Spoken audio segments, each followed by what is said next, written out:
Hello everyone, I hope you all are doing good. Today I'm going to talk about the reading module. I know students, it's one of the most intricate modules of IELTS, but we can make it easy by following certain techniques. I'm not going to give you the techniques or tips or tricks that are already there on the internet that you have to do skimming and scanning, because I think so by now you have become pro and those words are actually cliche. So I'm not going to use it anymore. Not I'm going to say that you do first two passages first and then you do the third passage, or you just leave the third passage for guesswork, because that's not the right technique. Because neither I'm going to give you a tip that if it's done, it's certainly not given, because we're not going to do any guesswork. Because if you want to get good marks in reading, what you have to do is you need to work on your understanding. And unless until you work on understanding, you can never vouch that you will get 6 or 6 plus band in reading. Okay, so it will always remain dicey. So what we need to do in reading, first of all, we need to read the question thoroughly. With reading, I just don't mean to say that you have to read. You need to understand along with reading, because if you don't understand, you will just keep reading once or maybe then twice or thrice, and in the bargain you'll be just wasting your time. And obviously we know there is a time constraint. Then I would say first you read the questions and then you move on to the passage. Okay.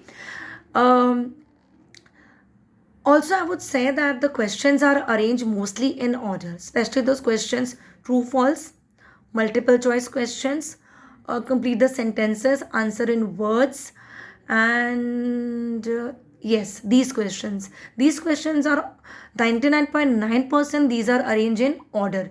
So you don't have to waste a lot of time in finding out where is the location of this answer, nothing like that.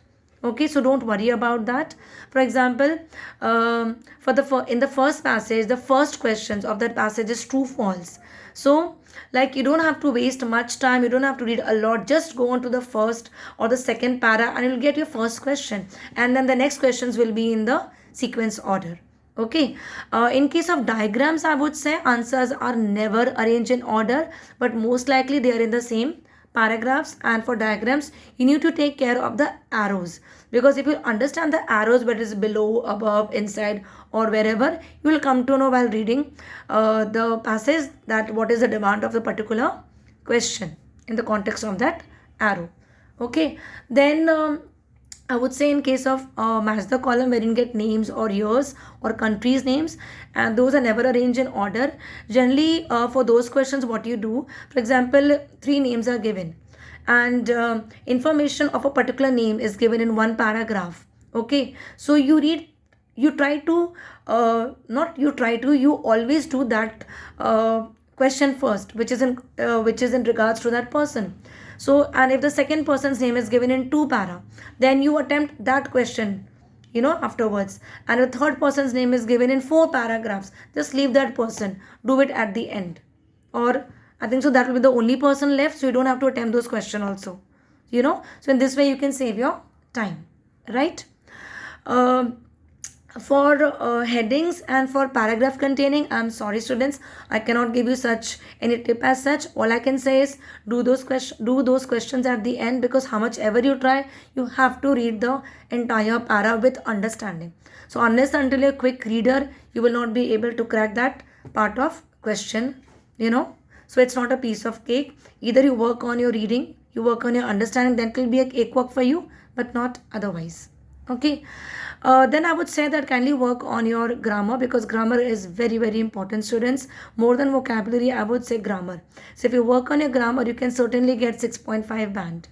Okay. And when you're reading question, make sure that you don't miss any part of the question, like where is India, or how it could be done, for example. So how it could be done is a question. Now it could possibility. So every part of the question should be taken into consideration, okay, while finding the answer. A lot of time I've seen that students complain that, oh, they are not able to score in reading because they're not good in vocabulary, or their lexical resources is not good. I understand, students, vocabulary is important, okay, and it can really help you to get great bands. But at the same time, I would say that It's not possible either for you or for me, to know each and every word that is present in the passage. But what I've seen, that in case you don't know any words, that's what I tell my students also, that you read ahead. Okay, read below, the lines given below or the lines given above.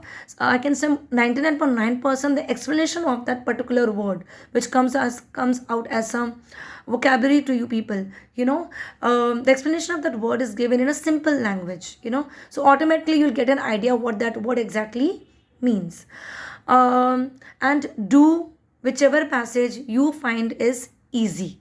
It's not that you have to do the first passage first, then second, and then third. Nothing like that. Do whichever passage you find is easy and you feel that you can score good bands in it. Okay, so these are the basic tips that I give to my students, which is definitely not a guesswork or uh, tips or techniques that might work for some, might not work for another. It will work for every student provided you work on it. I'm sure you got some idea about reading. In case you have queries, you can always contact Pluperfect. Okay, and thank you for watching my video. Take care. Bye bye.